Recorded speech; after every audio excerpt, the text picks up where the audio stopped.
Stock number 22326, 2018 GMC Sierra Denali 2500 front clip.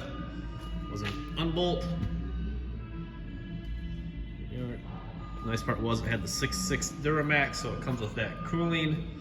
You're gonna have that radiator, turbo intercooler, condenser. Got your under the hood fuse box, washer bottle, coolant bottle. Had the HID headlights. Needs to be cleaned here in the warehouse, but you get a good look here. Hood was damage free. Dirty, but damage free. No dents, no dings, no hail. Good driver's side fender.